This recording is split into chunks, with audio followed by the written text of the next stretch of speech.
ำเป็นทีมสถานีธรรมะออนไลน์ขอเชิญติดตามชมรายการธรรมสากัจฉาสนทนาธรรมตามการคุยทุกเรื่องทุกประเด็นเติมธรรมะให้หัวใจเติมอาหารใจเติมพลังใจให้ตนเองเป็นประจำทุกวันเวลา 20 นาฬิกาเป็นต้นไปโปรดกดปุ่มติดตามและกด Subscribe เมื่อทำเป็นทีมมาเราจะได้พบกันเพื่อรับฟังสารธรรมข้อคิดดีๆมากมายรับบุญง่ายๆด้วยการกดแชร์เผยแพร่เป็นธรรมทานสัพพทานังธรรมทานังชินาติการให้ธรรมะย่อมชนะการให้ทั้งปวง1 แชร์1 บุญมีค่าเท่ากับเผยแผ่ธรรมะให้กว้างไกลแชร์ไปมากยิ่งได้บุญมากเป็นการเปิดโอกาสให้คนได้รับฟังธรรมพบปัญญามีความสุขพ้นจากทุกข์ด้วยการฟังธรรมะมาทวงคำมันหมู่บ้านศีลห้าถือเป็นพันธะปานะหวานเจี๊ยบโรคเพียบนะครับ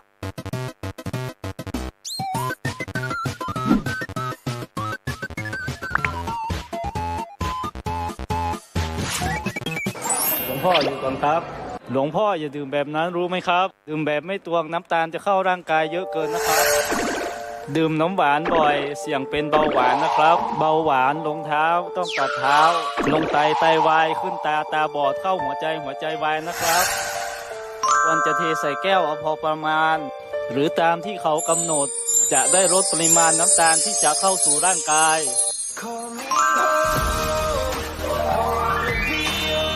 หลวงพ่อทานทีละแค่นี้เพื่อสุขภาพที่ดีนะครับหลวงพ่อ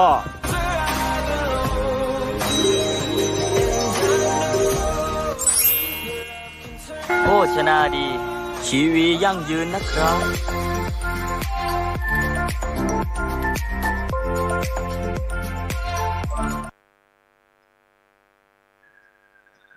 บุญเป็นเงาเฝ้าตามติดบุญเป็นมิตรในทุกที่คอยช่วยเหลือเอื้ออารีห่างลาคีปลอดโผยภัยบุญพิทักษ์บุญรักษาบุญนำปาฮือหมู่เฮาพบความสุขใส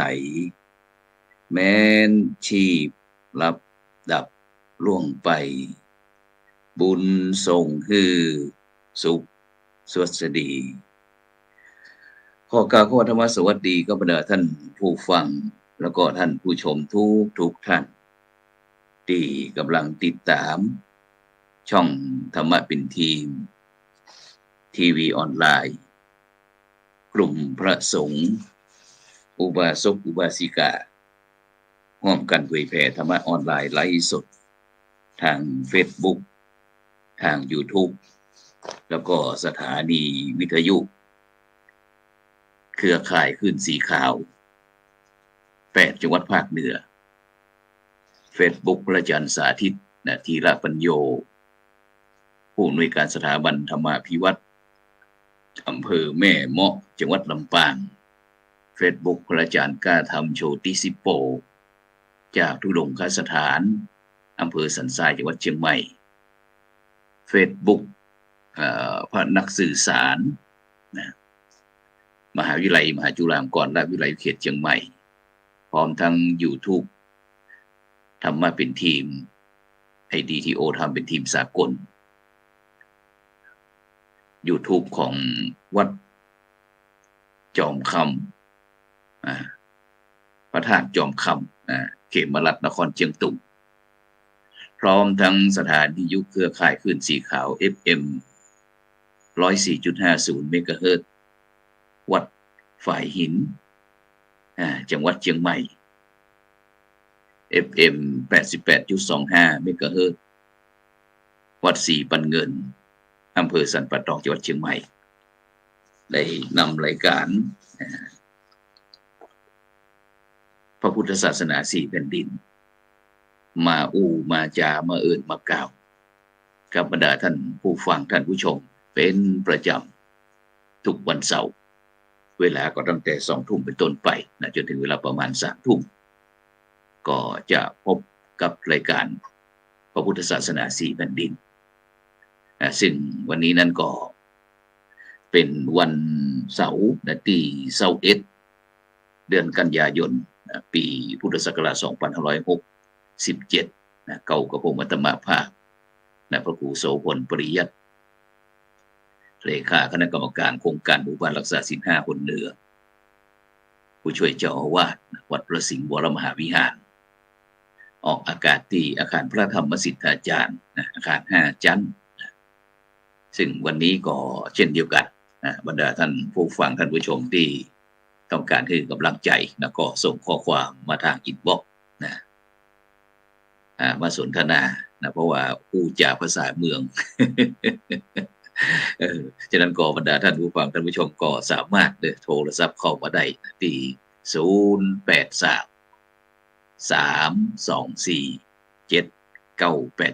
083-324-7984เพราะว่าเราก็จะสนทนาวันนี้ก็ตั้งหัวข้อว่าความเชื่อกับคนยุคใหม่จะได้ดีฉะนั้นก็ในโอกาสนี้ก็ไปพบกับผู้ร่วมรายการก่อนท่านอาจารย์ปุรวิทย์บอกว่าโมโหว่ามาหรือยัง เอาไปที่ท่านอาจารย์ปุรวิทย์วันทาจากวันทาตัวมหาวิทยาลัยมหาจุฬาลงกรณราชวิทยาลัยเชียงใหม่ขอเจริญพรไหว้สาครับพระอาจารย์ครับสาธุสาธุเป็นจะได้ของวันนี้ออกอากาศที่ไหนเอ่ยอยู่ที่ไหนวันนี้ออกอากาศอยู่ที่บ้านครับวันนี้พานิสิตไปศึกษาดูงานเรียนรู้วิสาหกิจชุมชนแล้วก็วัฒนธรรมท้องถิ่นที่บ้านไร่กองขิงตำบลหนองควายบ้านไร่กองขิงหนองควายก็คือเลยวัดต้นเขียนเลยวัดต้นเขียนไปน้อยเลยวัดต้นเขียนไปน้อยหนึ่งไปดูอย่างกันเป็นชุมชนที่ก่อตั้งขึ้นมาแล้วก็พยายามรวมตัวเพื่อที่จะระดมภูมิปัญญาท้องถิ่นเพื่อที่จะทำชุมชนให้มีเริ่มมีกิจกรรมครั้งแรกพ่อหลวงท่านพ่อหลวงสมศักดิ์กับแม่หลวงสุพรรณท่านได้เริ่มตั้งเป็นชุมชนที่นำเสนอวัฒนธรรมแต่ว่าครั้งแรกไม่หลวงเป็นวัฒนธรรมของพี่น้องเป็นคนเมืองไทยกลุ่มใดคนเมืองเป็นคนเมืองคนโยนคนเมืองแล้วก็เป็นคนเมืองที่อยู่เส้นหนองควายเป็นคนเมืองท้องถิ่นน่าจะผสมผมว่ามันน่าจะผสมกับรั้วออกแนวปูแซะเนี่ยแซะคนเดิมตั้งเดิมนะเพราะว่าเพิ่นอยู่แถวหนองควายแล้วก็แถวใกล้กระตินดอยคำไปพานักศึกษาพานักศึกษาไปดูแล้วก็ไปฟังแม่หลวงพ่อหลวงเพิ่นเล่าว่าก่อนที่เพิ่นจะแต่ต้องขอบอกอาจารย์นะชุมชนเขาเรียกว่าอะไรชุมชนวัฒนธรรมการท่องเที่ยวแบบวัฒนธรรมบ้านไร่บ้านไร่กองขิงเนี่ยคนเมืองเฮานี่บ่ค่อยรู้จักบ่ค่อยไปแอวของเฮาจะไปตึกต้นเกวียนแล้วเฮาก็บอกว่าไปแอววัดต้นเกวียนเฮาบอกว่าแถบบริเวณนั้นเปิ้นมีชุมชนวิสาหกิจหรือการส่งเสริมการท่องเที่ยวชุมชน CBT การท่องเที่ยวที่ดูแลโดยชุมชนCBT เปิ้นก็จะเริ่มต้นมีการท่องเที่ยวไปดูวิถีชีวิตแล้วมันมีการวิถีชุมชนคนเมืองอย่างเงี้ยตัวนะแต่ว่าพอเจอโควิดปุ๊บชุมชนนี้ก็กิจกรรมชุมชนมันก็ดรอปลงแต่ว่าสิ่งที่ชุมชนยังอยู่ก็คือการรวมตัวกันเป็นกลุ่มสัจจะออมทรัพย์เป็นกลุ่มสัจจะออมทรัพย์รวมตัวกันแล้วก็ใช้เงินที่รวมกันระดมทุนทำกิจกรรมทำแช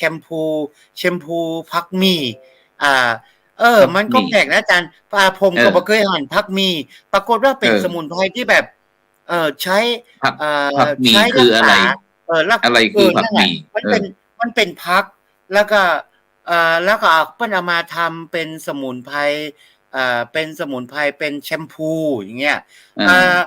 เปิ้นบอกว่ามันฮู้แต่ถ้าเป็นชมพูนี่ฮู้แต่ประคำดีควายประคำดีควายอันนี้มันเป็นพักมีใช่ป่ะ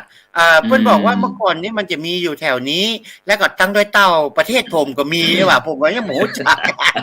แล้วก็ออกไปทางอมก่อยแม่แจ่มเนี่ยมีพักมีด้วยแล้วเพิ่นก็เพิ่นจริงๆก่อนที่เพิ่นจะเกิดมาเป็นกลุ่มเนี่ยเพิ่นก็ดิ้นรนที่จะหาเงินทุนเนาะแล้วก็พานักศึกษาไปดูงานมันได้ข้อคิดอย่างหนึ่งว่าถ้ามีผู้นำหรือว่าคนที่วิสาหกิจหมายถึงcommunity enterprise เนี่ยต้องว่าเป็นภาษาอังกฤษด้วยคือกระบวนการผลิตโดยชุมชนหรือองค์กรชุมชนหรือกลุ่มบุคคลในชุมชนเพื่อมีการนำเอาภูมิปัญญาความรู้ในชุมชนมานำเสนอเป็นผลิตภัณฑ์ท้องถิ่นอย่างเงี้ยก็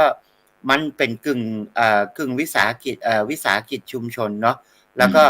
ก็ไปดูตอนนี้เปิ้ลก็มีพวกสบู่ลูกประคบแล้วมีที่ไปฟังไม่หลวงเปิ้ลว่าเนี่ย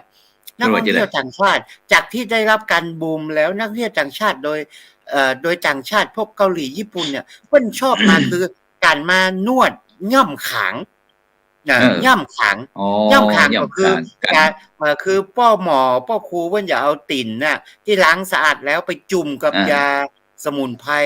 พวกน้ำมันงาพวกอย่างยาสมุนไพรจุ่มแล้วก็เอาไปย่ำบนขางนี่ก็คือ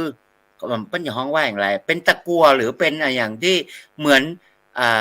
นหม้อข่างน่ะหม้อข่างบ้านเราเป็นหม้อที่เอาไปทำอาหารน่ะแล้วข่างอันนี้ก็อาจจะเป็นบ้านเฮานี่ที่เห็นง่ายที่สุดคือไถง้อนไถเปิ้นฮ้องข่างเนาะไถที่เอาไปไถนา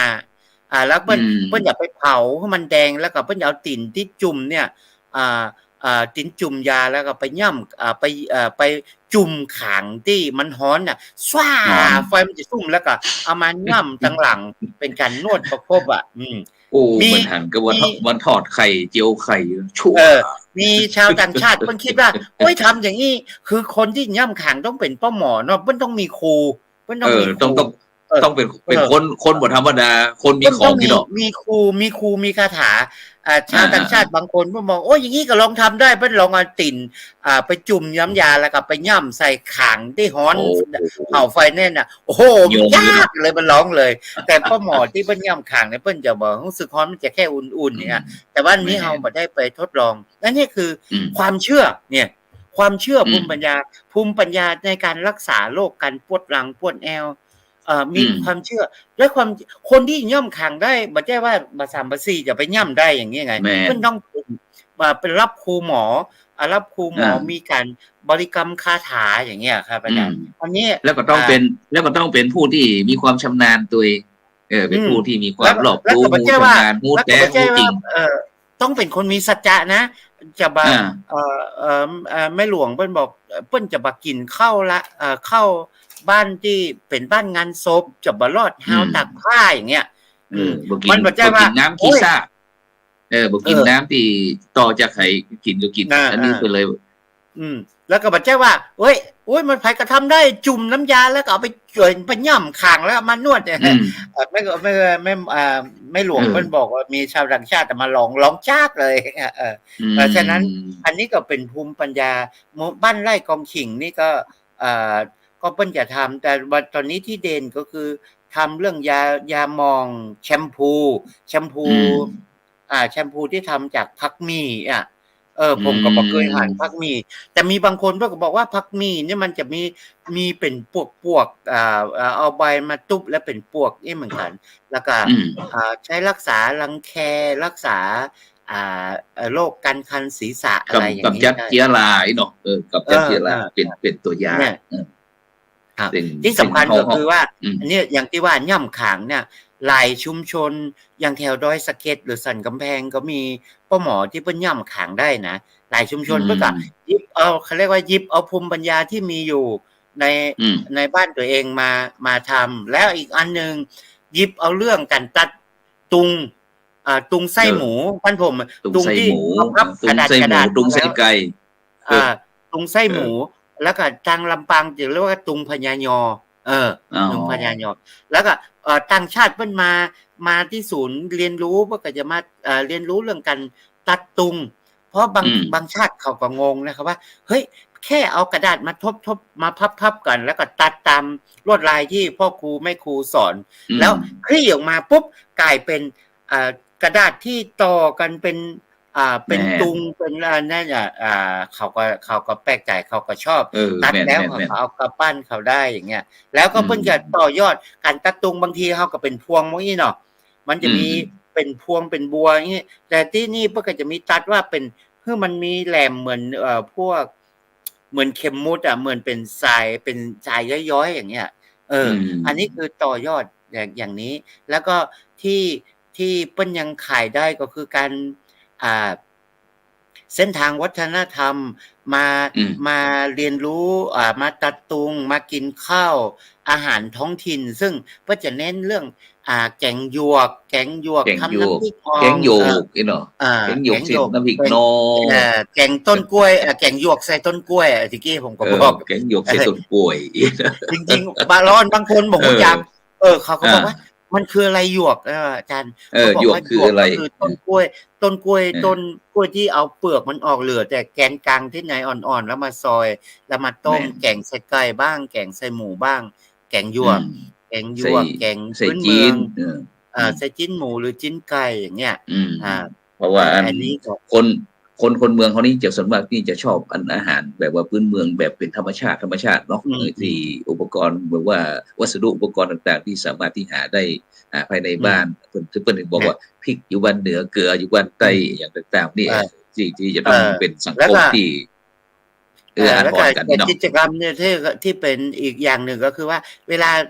นักท่องเที่ยวหรือผู้สนใจมาเนี่ยอยากทำอาหารกับป้ากันไปเก็บผักอยากจะแกงแค่ก็จะมีผักปังผักเข้าผักอะไรอย่างเงี้ยที่อยู่เป็นผักริมรั้วแล้วก็ถ้าผักปังนี้ถ้านี่ผักปังนี่เป็นคนเมืองแต่ถ้าภาษากลางเป็นฮ้องว่าอีกผักปังนี่ผักปังผักปังแล้วผักปังนี่คนมีคาถาเนี่ยพวกคาถาคำที่พวกไอ้กินนะบ่กินบ่ได้กินคาถาถ้ากินผักปังนี่คาถามันจะเสื่อมแล้วมันจะมืดเลยว่ะมันมืดมันลื่นมันไหลผมนี่ชอบแกงผักปังยอดผักปังสัก2 ยอดแล้วก็ใส่จินส้มผักปังใส่จินส้มลาบห้อยใส่ลาบห้อยยอดผักปัง2 ยอดแล้วก็นอกนั้นใส่จินส้มสัก3 ห่อให้เน้นแล้วก็บอกเดี๋ยวกับเข้าลำๆนั้นแล้วก็เหมือนแรงก็ดูเจ้าอีกเน้นน้ำลายเปอร์เซ็นต์อันนี้เรื่องอาหารกับวิถีความเชื่อเหมือนแม้แต่หลวงพ่อครูบาศรีวิจัยน่ะหลวงพ่อครูบาศรีวิจัยเนี่ยหลวงพ่อเฉันเจเนาะฉันเจแล้วจะมีผักที่หลวงพ่อครูบาบักกินอยู่5 ชนิดมีอย่างพ่อเดี๋ยวผมจดไว้ในหนังสืออย่างว่ามันก็จะมีเนี่ยมีพวกถ้าจำมาได้นะมันคล้ายๆกับผักอีฮุมที่อยู่ต่ำแพะผักอีฮุมคือผักเป็นเครือไม่ก็ผักอย่างว่าเดี๋ยวนะผัก5 ชนิดเดี๋ยวถ้าบรรดาท่านผู้ฟังท่านผู้ชมที่ฮู้เด้อพักอย่างพ้องอีกนะเพราะว่าเฮานี่เป็นลูกหลานของครูบาเจ้าศรีวิชัยก็ส่งมาทางอินบ็อกซ์ก็ได้นะปู่อุ้ยแม่อุ้ยบรรดาท่านผู้ฟังท่านผู้ชมที่กำลังติดตามรายการพระพุทธศาสนา4 แผ่นดินบอกว่าวันนี้ท่านอาจารย์ดร.ดิเลกอินจันทร์ท่านพระมหาดวงทิพย์ปริยันธาลียังบ่เข้าครับเตี้ยส่วนอาจารย์มหาวรุเชษฐ์มหาวิโยนั้นตอนนี้กำลังซ่อมระบบหูนะเพราะว่าเข้าผ่าตัดที่โรงพยาบาลมหาราชนครเชียงใหม่นะสิ่งรู้สึกว่าอาจจะเยื่อหูอาจจะอักเสบนะฉะนั้นก็ในช่วงนี้อุทกภัยเนาะฝนตกน้ำก็ท่วมนะโดยเฉพาะในช่วงนี้ก็นะที่ยังน่าเป็นห่วงอยู่ก็บอกว่าเพราะว่าในช่วงนี้ซูริกถึงแม้จะอ่อนไปก็มีแต่ก็ยังในช่วงวันที่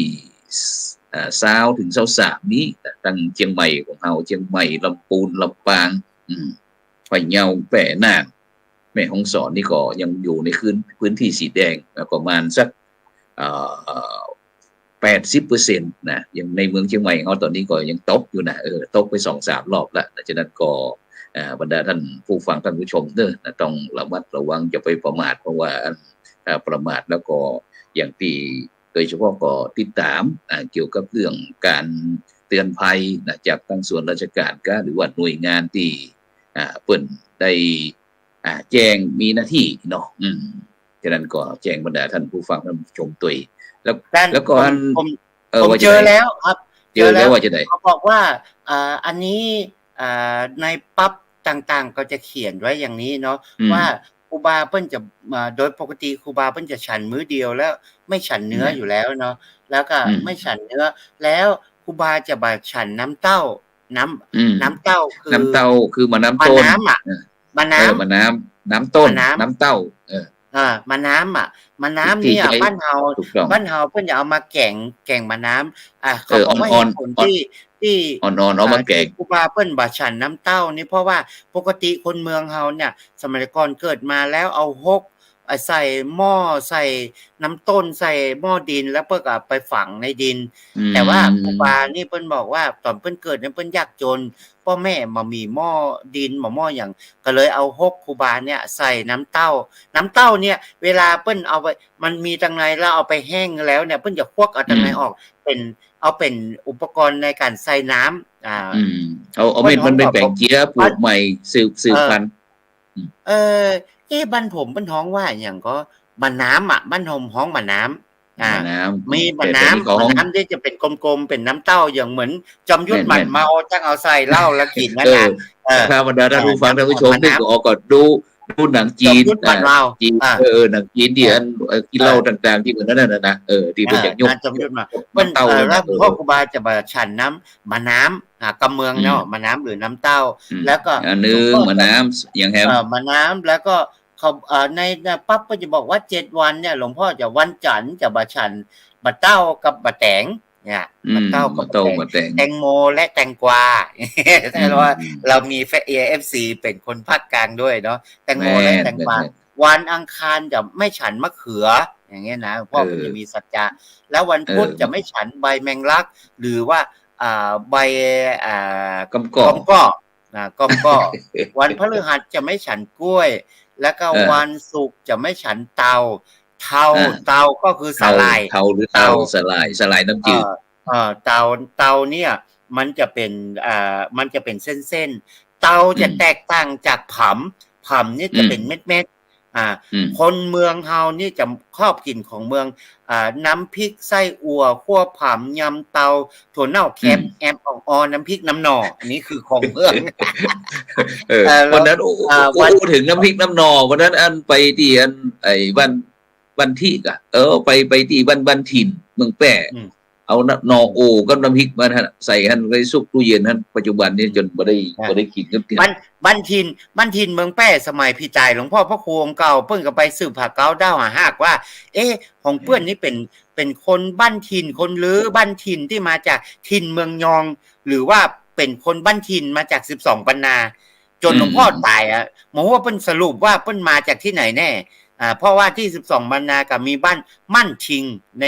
กลุ่มบ้านไตเหยียนน่ะมามีบ้านมั่นชิงแล้วก็ไปหาน้อยเนาะแล้วก็ไปหาแถวเมืองยองเชียงตุงนี่มามีแล้วไปหาเมืองยองก็มามีบ้านถิ่นที่ปรากฏชัดเจนนะฉะนั้นคนเมืองแป้ที่บอกว่าเป็นคนบ้านถิ่นนั่นน่ะผมว่าเพิ่นมาเป็นบ้านถิ่นตรงไหนอาจจะเป็นคนมั่นชิงที่มันคงจะมาตั้ง12ปันนามาก่อนมาตั้งเมืองยองแต่คงจะเป็นสายนี้มาแต่เมืองยองนี่ก็ไปสืบหาเก้าด้าวหาหากแล้วก็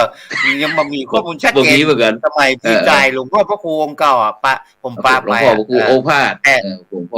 วงพ่อพระครูโอภาสท่านเก่งมากเลยแล้วก็เอาพอโพสต์มาเรื่องแล้วก็วันเสาร์หลวงพ่อจะคุณพ่อครูบาจะมากินบอลนี่บ้านเฮาบอลนี่บอลนี่เพิ่นจะเอาบอลขมที่อยู่ต่ำห้วยเอามาแปลงอาหารไหมก่อนเอามาแกงบอลแกงบอลหรือว่าหลามบอลอย่างเงี้ยแล้วพ่อเพิ่นใบอ่อนๆยอดอ่อนๆเพิ่นก็เอามาแกงส่วนแก่ๆแล้วเพิ่นก็จะเอาไปต้มคือหมูอีเนาะเป็นอาหารหมูมากินในวันเสาร์แล้ววันติดเนี่ยมากินฟักแฟงนี่ก็คือบ้านเฮาบ้านผมบ้านน้องฟักจิ๋ง ฟักจิงฟักแฟงฟักจิงบักกินเขาบอกว่าฟักจิงเนี่ยมันเป็นตัวเขาเรียกเอาไว้จ้างที่จะจกมันเนี่ยอย่างเนี้ยเปิ้นอย่าเอาไปฮื้อจ้างกินบ่ฮื้อมันคึกคักเกินไปแล้วก็ฟักจิงนี่คนที่มีคาถานี่เพิ่นก็จะเว้นมากินฟักจิงนี่หมายถึงมาฟักขาวเนาะฟักจิงที่ขาวกับภาษากลางก็คือฟักแฟงฟักแขกฟักแจงโดยเต่าเพิ่นจะว่าแกงก้อยอ้อยฟักบนลำจังเบอน่ะคือฟักจิงนี่แหละฟักบนน่ะฟักบนฟักที่ขิวมันจะเขียวๆแล้วมันจะมีมนสีขาวด้วยมาเด้อพี่น้องเด้อมากินแกงก้อยอ้อยฟักบนลำจังเบอน่ะอ้อยบอกฟักบนแล้วมันถึงทำไมมันลำจังเบอเพราะว่ามันใส่ข้าวคั่วตัวมีความอร่อยลำจังเบอนี่อาจารย์มืออย่างนั้นอาจารย์บอกว่ามือหมากนำมาเป็นยาแก้ฮ้อนในอาจารย์มหาวิเชษฐ์มือหมากนี่คืออย่างก็ว่ามือหมากก็คงจะเป็นนั้นหมากอ่อนหมากนั่นตีนั่นกะไอ้ที่แล้วหลวงพ่อครูบาศรีวิชัยเพิ่นจะมากินเด็ดขาดที่ผมบอกว่ามีผักอยู่5ชนิดน่ะมีผักบุ้งและผักปอดนี่มันอยู่ตามต้มนะผักปอดลำระยำผักปอดแล้วก็ผักเปียวนี่บอกรู้จักเขาไปเขียนเป็นภาษากลางว่าผักเปรี้ยวแต่จริงๆเขาของผักเปียวผักเปรี้ยวคนก็ไปตีว่าเป็นผักที่มันเปรี้ยวผักปอดผักเปียวหรือว่าเขาฮ้องว่าหรือว่าเขาฮ้องผักแพรวผมว่ามันน่าจะไม่ใช่ของเฮานี่ผักแพรวกับผักเปียวนี่ผมว่ามันคนละอันนะแต่ว่าในกำเมืองป้าน้องเปิ้นบักกินผักเปียวบักกินผักเปียวบักกินผักเปียวแล้วก็ผักจิกนี่จะเป็นตระกูลเดียวกับผักเฮือดนะคะอาจารย์เป็นตระกูลเขาเรียกว่าเป็นตระกูลสปีชีส์กับผักเฮือดกับประเภทต้นไทรเปิ้นฮ้องผักจิกผักเฮือดแต่หลวงพ่อเปิ้นจะบักกินเลยก็คือผักบงผักปอดผักเปียวผักจิกและผักจิกและผักเฮือดผักฮีใบไม้เรียบอ่อนเนี่ยผักตระกูลผักเฮือดผักฮีผักจิกนี่หลวงพ่อครูบาบักกินเลยโดยขาดอันนี้ผมก็ผมกำลังค้นคว้าอยู่ว่าทำไมหลวงพ่อบักกินทำไมหลวงพ่อถึงครูบาถึงบักกินโดยเด็ดขาดคงจะมีสาเหตุของเปิ้ลคงจะมีสาเหตุเพราะว่าแต่ว่าผมไปลองดูแล้ว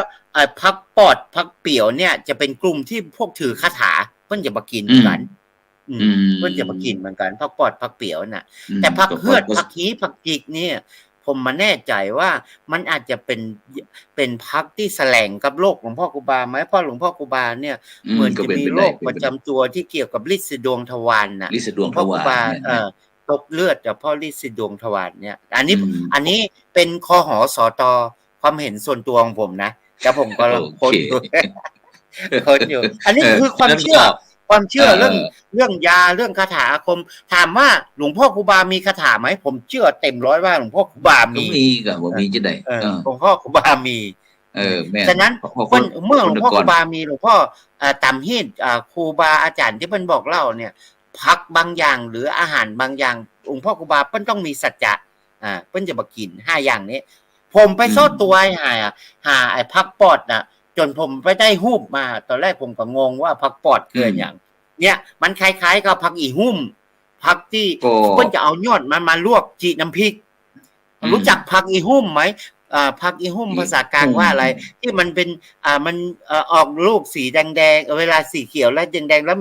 มีใยตะข่ายลูกหุ้มไว้เวลาเป็นเด็ก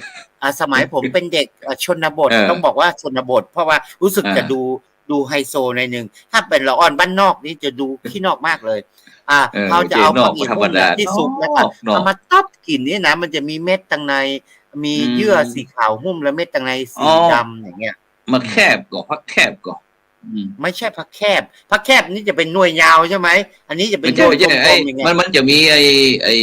แคบฝรั่งตีออกสีเหลืองๆอย่างที่เขากินตั้งในมันใช่สีเหลืองหรือสีแดงอันนั้นผมฮ้องว่าผักอีหุ่มแล้วผักปอดนี่เป็นฮ้องผักแคบคล้ายกับผักอีหุ่มเลยผมไปถ่ายรูปตัวไปถ่ายรูปได้ที่แม่สาย ฝั่งถนนเนี่ยก่อนที่จะไปจังเจียงแสนน่ะอันนั้นมันเป็นที่รกร้างเราก็ถามเพื่อนกับปาไปพ่ออ๋อแล้วมันมีกำไตเพิ่นเรียกผักปอดนี้มีชื่อแหมชื่อหนึ่งว่าจะได้ว่าครูบาปะกินผักปอดผมก็ลืมไปแล้วผมเป็นคนที่มั่นใจในออกตัวเก่าแล้วก็จดเองออกก็คือสมองแต่ประเดี๋ยวนี้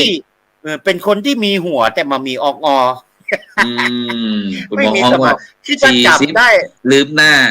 50ลืมหลังจำได้แต่ว่าประเด็นนี้กรรมบางกรรมก็ลืมไปแล้วไม่ได้จดไว้นี่คือปัญหาฉะนั้นก่อนบรรดาท่านผู้ฟังท่านผู้ชมเด้อถ้าท่านอาจารย์ปุรวิทย์วัฒนาได้ไปกระท่านี่ก็สามารถคอมเมนต์มาเด้อถ้าจะบอกว่าจะเป็นตั้งวันนี้ต้องขอบคุณอนุโมทนาอย่างนั้นแม่ทองคำพรหมมีนท่านอาจารย์พระมหาวโรเชษฐ์คุณโยมสุวรรณีสมในนะใครของนี้อันแม่แก้วอินสมหลายท่านเด้อที่ส่งข้อความอินบ็อกซ์มาส่วนมากก็อย่างท่านอาจารย์สุวรรณมีสมแดงบอกว่าการนมัสการอาจารย์ด้วยความเคารพกราบสาธุกราบสวัสดีอาจารย์ปุรวิทย์ด้วยความเคารพยิ่งนะอาจารย์FC อาจารย์อะไรนะมีสมในเนี่ยเราอยากเจอตัวจังว่าเพิ่นติดตามเรามาตลอดเนาะในสุวรรณมีสมในเนี่ยเนี่ยส่วนมีสมในแต่ว่าเปิ้นอาจจะฟังกำเมืองบ่ค่อยรู้เรื่องถ้าฟังบ่รู้เรื่องก็ส่งข้อความมาถามเนาะเราจะได้แปลพจนานุกรมกำเมืองให้ทราบดอยเขาสะเดาเสลียมกระเทียมหอมขาวตะเภาก้มก้อมะระกอบักกุ้ยเต้ผักกระเฉดผักหนองฟักทองฟักแก้วเขี้ยวฟันขันสลุงกับบุ้งเปียกเตี้ยจังตั้งยองมองบ่อรูปหล่อรูปงามหายใจตัวประจานก็อันเมื่อกี้นึกถึงที่อาจารย์ปุรวิทย์วันตาได้ถึงเกี่ยวกับเรื่องอันตัดตุงตัดตุง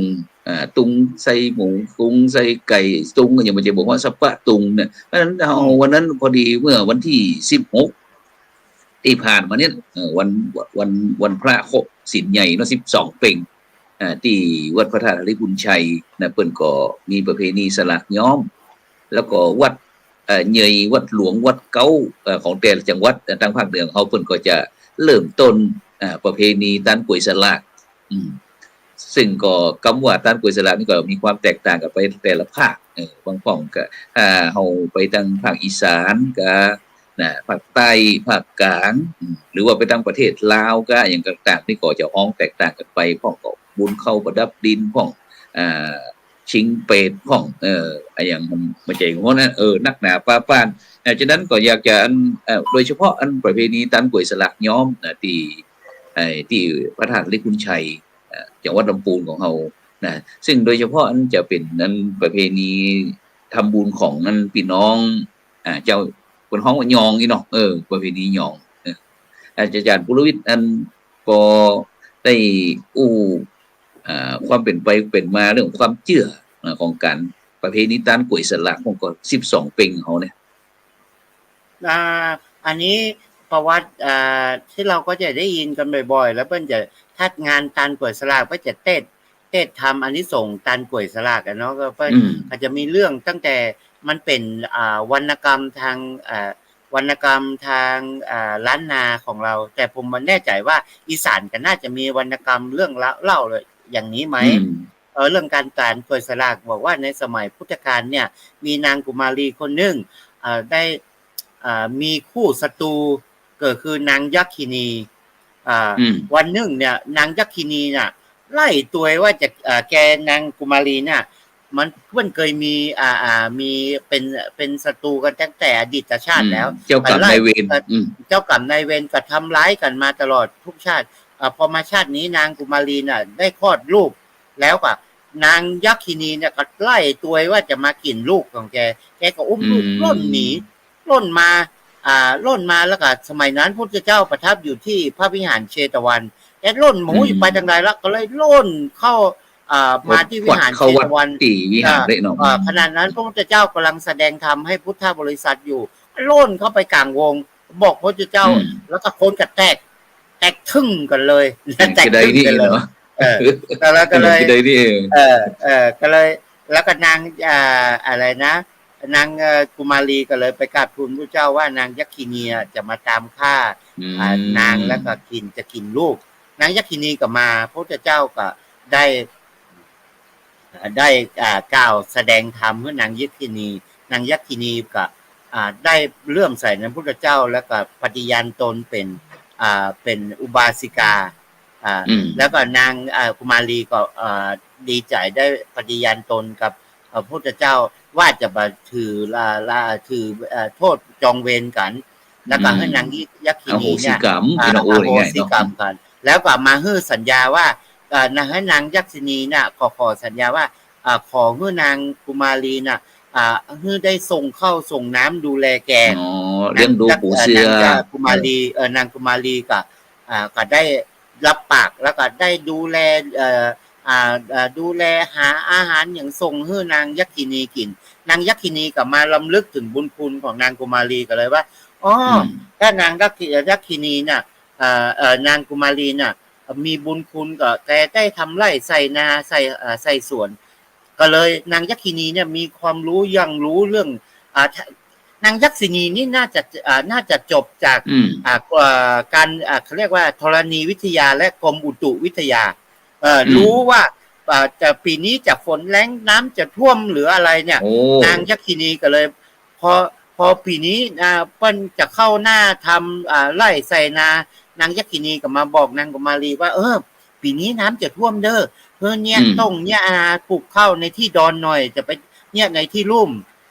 ปีนี้เด้อน้ำจะแห้งปลูกข้าวในที่ลุ่มเด้อหรือว่าปีนี้จะหนาวเด้ออย่างเงี้ยแปลว่านางกุมารีก็ทำตามคำบอกเล่าของนางยักษินีปรากฏว่าเจ้าบ้านเจ้าเมืองกับ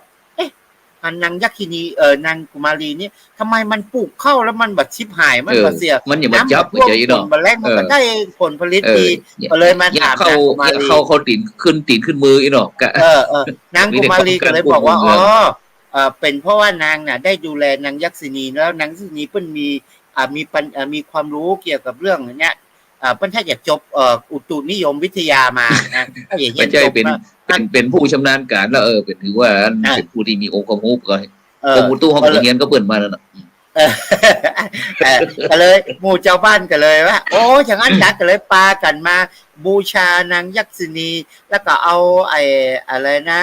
เอาของที่ปลูกได้เอาไปนั้นแล้วก็ทำตามนางยักษินีบอกนางยักษินีก็ดีใจแล้วก็บอกคือกลุ่มชาวบ้านว่าถ้าเก็บเกี่ยวได้แล้วจะฮื้อดีก็ฮื้อเอาไปตาลไปทำเนี่ยเพื่อกับไปตาลให้ทุกเจ้าโดยที่เอาไปของเอาฟักแฟงแต่งเต้าเอาไปใส่ในก๋วยแล้วเอาไปตาลเอาไปฮื้อทุกเจ้าเนี่ยก็เอาไปแป่งสลากเอาไปฮื้อทุกเจ้าพระพุทธเจ้าบอกว่าการทำบุญโดยไม่เจาะจงโดยไม่เจาะจงเนี่ยเป็นสังฆทานที่ได้บุญอย่างยิ่งเนี่ยการตานก๋วยสลากจึงเอาก๋วยไปถวายรวมกันแล้วก็พระรูปใดจับได้กับศรัทธาเจ้าภาพเจ้าของตานนั้นก็เอาไปตานมันใช่ว่าแป่งของตานอย่างดีจะเนี่ยตั้งใจจะเอาไปตานตุลุงโสพลตู้ปู่เท่าลุงปุรวิทย์นี่มันเป็นตู้ปู่เท่าบักตานนี่บ่ได้ตู้ลุงปุรวิทย์ได้ฉลากนั้นมาเฮาก็เกณฑ์ตานด้วยความเลื่อมใสอันนี้ได้บุญพระพุทธเจ้าไปยกย่องเรื่องการทานโดยไม่เจาะจงเนี่ยสังฆทานบ่ได้เจาะจงรูปใดรูปหนึ่งจึงเป็นที่มาอย่างหนึ่งในการหลังจากการทำไร่ใส่นาทางการปลูกพืชได้พืชพันธุ์ธัญญาหารแล้วเจ้าบ้านเฮาโดยเฉพาะคนทางเหนือเนี่ยก็เอาฟักแฟงแต่งเต้าเอาอย่างมาใส่ก๋วยแล้วก็เอาแป่งสลากแล้วเอาไปรวมแล้วก็ให้พระจับฉลากหรือจับเส้นพระรูปไหนลูกเน้นรูปไหนได้เฮาก็เอาไปเกณฑ์คนเมืองเฮาเนี่ย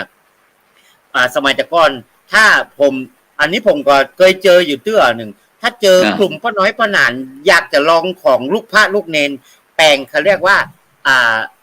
สลากที่เอาใบต่านนะเอามาปันแขนอย่างนี้แล้วก็จานอีนี่นา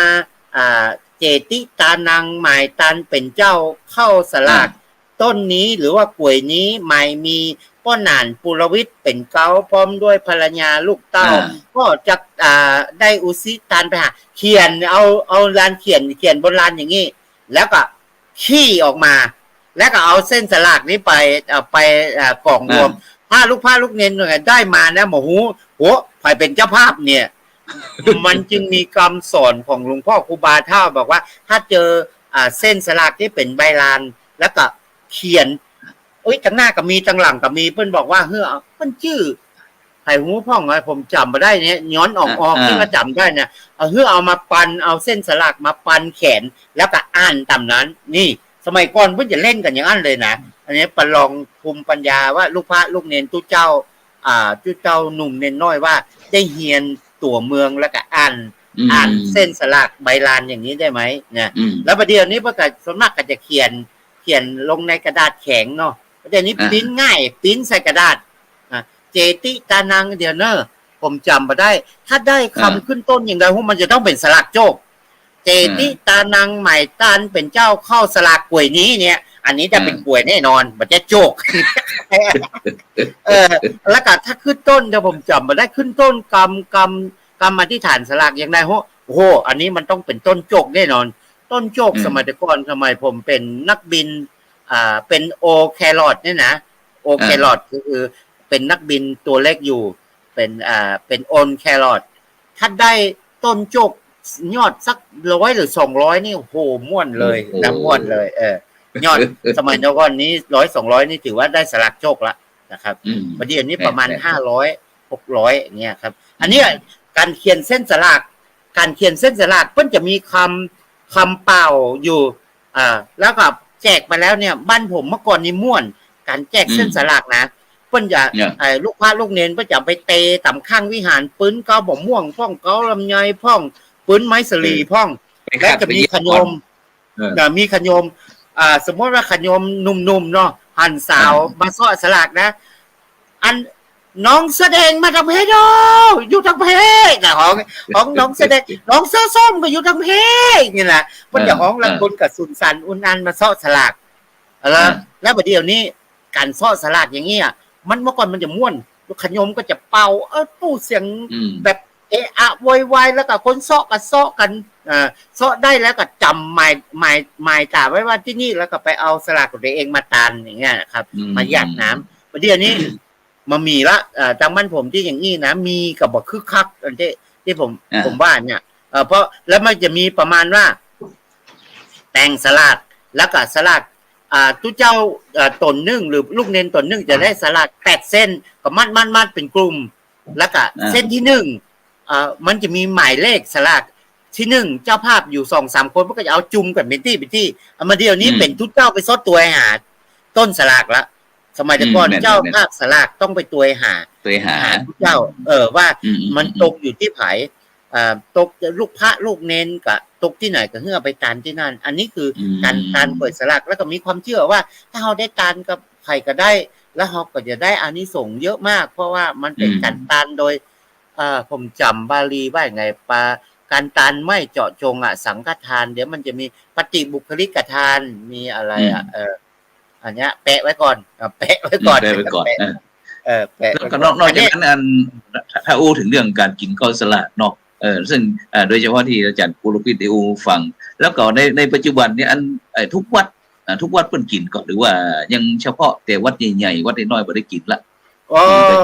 เมื่อก่อนนี้เพิ่นจะกินกันเกือบทุกวัดแล้วเพิ่นจะต้องมีการนิมนต์สลับกันด้วยนะสมมติว่าในตำบลนี้จะต้องนิมนต์ในตำบลเนี่ยต้องนิมนต์ตู้เจ้าลูกพระลูกเนนทุกตนทุกองค์ในตำบลนี้มาครับถ้านอกตำบลอาจจะนิมนต์มา1 ตนอย่างเงี้ยแล้วเพิ่นจะเติมกันแต่หัววัดแล้วก็ในกล้วยสลากนี้ก็จะมีที่ผมจำได้เลยตอนเราเป็นเบบี้แครอทเนี่ยเป็นพระน้อยนะเบบี้แครอทนี่เป็นพระน้อยเอาในกล้วยสลากนั้นได้เป็นกล้วยที่เป็นสารเนี่ยนะมันจะมีอ้อยก้อม1มีส้มบักขุนส้มบักขุนส้มบักเกียงส้มบักเกียงส้มเขียวหวานตังหมดอันอย่างนี้โอ้โหบ่ได้กินไม่มีก็ไม่มีไม่มีก็บักขุนบักเกียงประเดี๋ยวนี้ไปถามเขารู้จักบักขุนบักเกียงก็มันส้มขนาดนะ แล้วก็จะมีข้าวนึ่งแล้วก็มีจิ้นทอดมีไก่ทอดแล้วก็เวลาเขาขนต้นสลากสมมติว่าไปต่างวัดเนาะเอาใส่รถมาหรือว่าใส่รถเข็นเนี่ยนะมีความสุขของขยมคือกันได้เตะกวยสลากแล้วเจอของกินแบบกินกันรังรถม่วน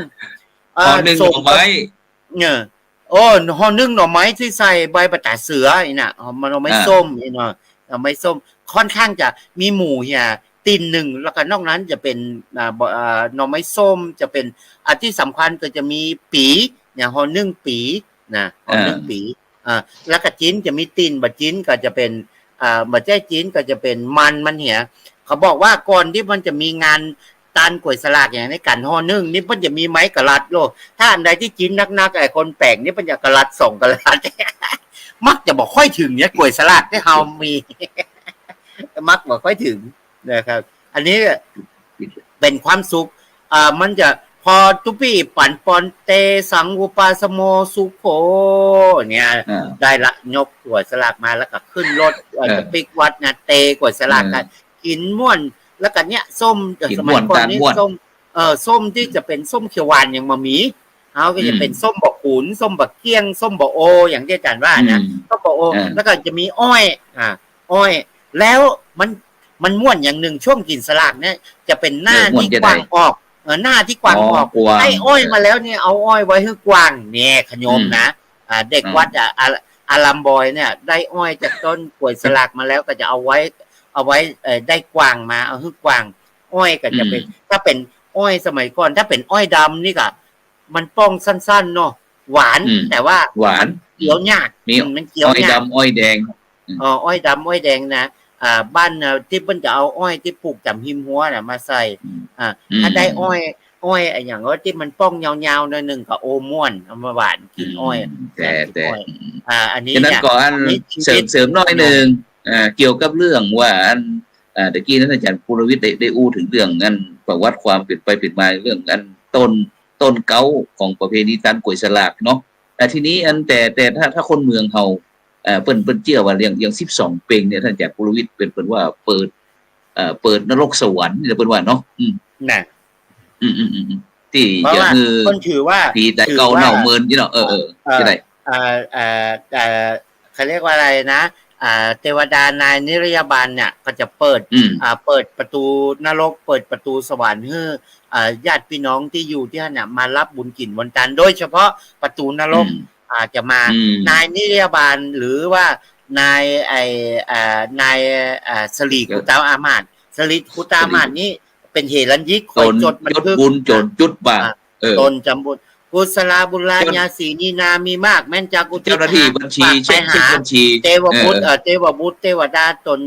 เจ้าแห่งฟ้ารักษายังแต่บ้านเดือนเมืองฝ่ายไร่นาคมเขตประเทศตังมวลแล้วก็ยังบ่เล่าแต่นั้นจักไทยแพไปหารนายสลีนางเนี่ยนาฏไทยธรณีนายสลีคุตะอามาตย์ตนจำบุญจำบาปตนจำน้ำญาติหมายตานจงมาปตาอนุโมทนาซึ่งบุญกินบุญทานในครั้งนี้จิมเตอร์นะท่านพี่และปัดปอนนี่นะตึงเตอร์สาธุและขยมกับเก็บป่วยสลากแล้วก็ตึงอันผู้แทนยาแทนด้วยนะเจ้าตีเจ้าตังเจ้าหอเจ้าเฮียนเทวบุตรเทวดาอย่างต่างนี่ก่อนมันเป็นอันสิ่งที่เขาสืบทอดกันมาเนาะในด้านเพราะว่าเกี่ยวกับประวัติศาสตร์หรือว่าประวัติการขององค์ปัญญาภูมิปัญญาต่างๆนี่ก็จะมาก็วัดก็วาสมัยก่อนนี้ฉะนั้นก็วัดเอาก่อนนอกจากที่จะเป็นที่ศูนย์รวมจิตใจของพี่น้องพุทธศาสนิกชนแล้วก็ยังเป็นสถานที่ที่บันทึกประวัติศาสตร์ด้วยนั่นอาจารย์ภูรวิทย์เนาะว่าไปแล้วอาจารย์ครับเวลาที่ว่าตานกล้วยสลากแล้วก็มันก็มีเรื่องเล่าว่าบางคนพวกก็อยู่นรกแดนเดียวกันแล้วก็เพิ่นไปฮับกล้วยสลากก็ปานมาบางคน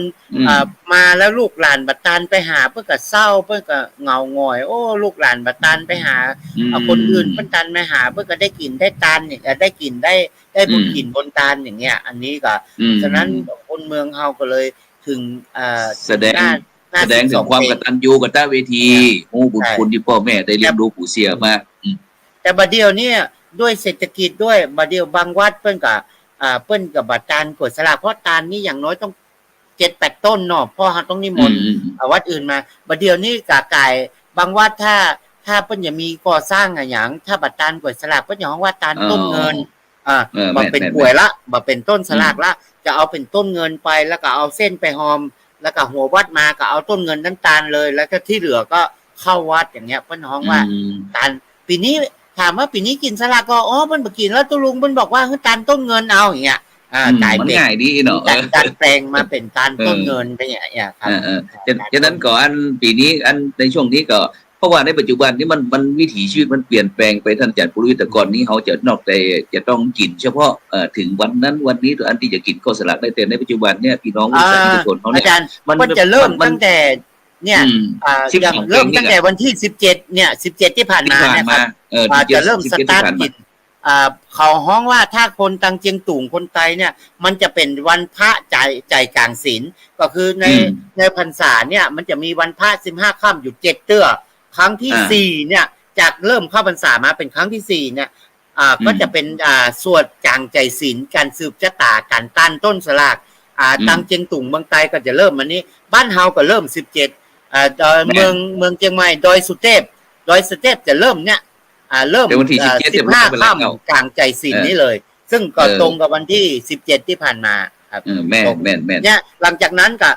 ทางบ้านนอกผมเนี่ยเพื่อก็จะเริ่มว่าวัดหลวงพ่อวัดครูบาตัวไหนจะเริ่มก่อนแล้วก็ดังนั้นเพื่อก็จะไล่วัดไปเรื่อยๆอย่างเงี้ยครับว่าวัดไหนจะถึงห้องเพื่อก็จะไล่วันไปเรื่อยๆมันจะต้องมีวัดที่เป็นเก้าอยู่ตนนึงวัดนึง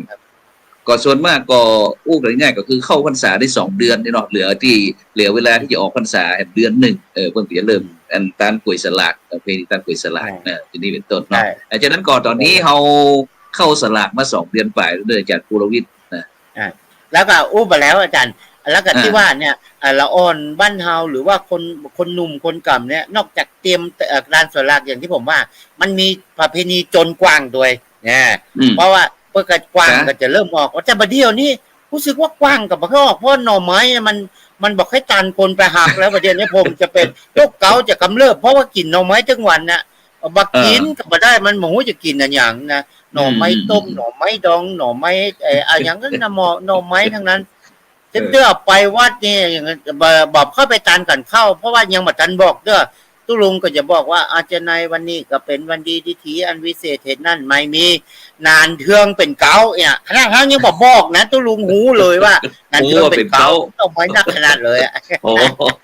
เก้าตรงนี้หมายถึงเป็นประธานเป็นผู้นำแต่ว่านี่ไปวัดป่ารัชดารามมาที่อำเภอป่าซางแต่ว่านี่เป็นก่อนทำหน่อไม้ดองที่วัดป่ารัชดารามนี่คนนั้นวัดท่านอาจารย์พระครูศรีธรรมาภิรัตน์หรือว่าท่านอาจารย์มหาที่ตัวนี้มันเป็นหมู่บ้านวัดประชารัฐสร้างสุขตัวเข้าไปตรวจเยี่ยมก็เลยได้หน่อไม้ดองมาอยากจะถ้าวันไหนอยากจะกินแกงหน่อไม้ดองมาเอาเด้อตู้เย็นนี่มีสั่งโอ้ฟ้าแม่ในเมืองฟ้าห้องขนาดนะอาจารย์อยู่ที่เชียงใหม่หรือว่าอยู่ที่เมืองแป้อยู่ที่เชียงใหม่อาคาร5 ชั้นเนี่ยโอ้เสียงดังฟังชัดขนาดนั้นเลยเหลือเวลาให้มันสัก4 นาทีท่านอาจารย์ปุรวิทย์มันเริ่มมาทางบ้านผมแล้วเด้อเขาลึ่งละเขาก็กลัวเด้อฟ้าแม่ฟ้าผ่านี่นะเขาก็บอกเคยผิดสัญญากับไผแต่เขากลัวมันจะจำผิดพลาดกลัวจะจำผิดพลาดพระอินทร์เนาะพระอินทร์จำผิดว่าอาจารย์ปุรวิทย์ไปได้สัญญาก่อนท่านี้ขอผิดก็คือฟ้าผ่าเนาะแต่ไม่ได้สัญญาใหม่นะฉะนั้นก็ขอฝากเชิญชวนนั้นพี่น้องกันพี่น้องพุทธศาสนิกชนของเขาได้ทำหน้าที่จะพูดกันในช่วงเข้าพรรษาแล้วเขาก็จะได้จากลาไปก่อนเพราะว่าใจบ่ค่อยดีกันยินมันดังขนาดนักเฮ้ยวันก่อนพี่น้องสุราษฎร์ธานีบอกว่าโอ้โหเก็บเฟ้นมาจนนึกว่าเสียงระเบิดวันนี้โอ้โหนี่ครั้งแรกในชีวิตได้ยินเสียงดังขนาดนี้เนี่ยมันเสียงฟ้าแม่ฟ้าผ่าเนาะก็ฝากไว้ว่าช่วงนี้จะเป็นใกล้ออกพรรษาแล้วก็เทศกาลประเพณีกินสลากตันกล้วยสลากแล้วก็หลังจากนั้นออกพรรษาแล้วเราก็จะเป็นประเพณียี่เปงซึ่งเราจะได้ตั้งธรรมหลวงตั้งเมืองไทยเมืองจิงตุงอาจารย์ดร.ดวงทิพย์น่ะที่เพิ่นว่าวันนั้นน่ะเพิ่นก็จะตันกล้วยสลากแล้วก็ตันสวดสลากแล้วฟังธรรมเพิ่นจะมีฟังธรรมมหาเวสสันดรกันพ่องละส่วนบ้านเฮานี่จะมักจะทางเหนือเนี่ยเฮามักจะไปฟังช่วงยี่เปงหรือประเพณีลอยกระทงนู่นน่ะอันนั้นเราจะฟังแล้วก็หรือว่าบางทีเพิ่นก็จัดวันออกพรรษาเนาะนะครับ อันนี้ก็เป็นบุญประเพณีของล้านนางเฮาซึ่งเฮาก็บ่ควรจะละลืมไป แล้วก็ตะกี้ผมจะว่าอย่างน่ะก่อนออกพรรษานี้มันจะมีมีกฐินจะมีกฐินนะกฐินซึ่งเป็นบุญประเพณีเฉพาะการจัดตานได้หลังจากออกพรรษาได้แค่ระยะเวลาได้แค่1เดือนเท่านั้นเดือนเดียวหลังจาก1เดือนได้เราไม่สามารถจะไปทอดกฐินได้เป็นวันสุดท้ายเนาะ1เดือนนั้นเราก็มีโอกาสเฮาก็น่าจะได้ทำบุญตามถึงกฐินแล้วขอประชาสัมพันธ์น้อยนึงว่าวัดอินทปัญญารามท่านเจ้าคุณพระวิสุทธิวชิราภรณ์หรือว่าครูบาขาวเพิ่นก็จะได้นำคณะศรัทธาญาติโยมไปตานกฐินที่วัดอินทปัญญารามในวันอาทิตย์ที่27ตุลาคมพุทธศักราช2567เนิ่นนะประชาสัมพันธ์แจ้งให้บรรดาท่านผู้ฟังก่อนเอาหมดหรือยังหมดแล้วครับจากนั้นก็ในค่ำคืนนี้ก็กับผมธรรมภาพผู้โสพลปริยัติพร้อมถึงท่านอาจารย์ภูรวิทย์วันทาหรือว่าวันทาทัวร์ใครที่ต้องการที่จะไปแอวทางเจียงตุงกับเมืองยองกับหรือว่า12 ปันนาก็มาติดต่อสอบถามได้ดีอาจารย์ภูรวิทย์วันทาวันนี้ฟ้าฝนฟ้าห้องดังขนาดนักก็ใครเป็นใจฉะนั้นก็จำเป็นที่จะต้องนำไปขัดจากบรรดาท่านผู้ฟังไปก่อนรับฝันดีมีเงินใจไหลโลคาพยาธิว่าเจ็บรับยศรับโดยผู้คนสำหรับในคำนี้ขอกล่าวคำว่าสาธุ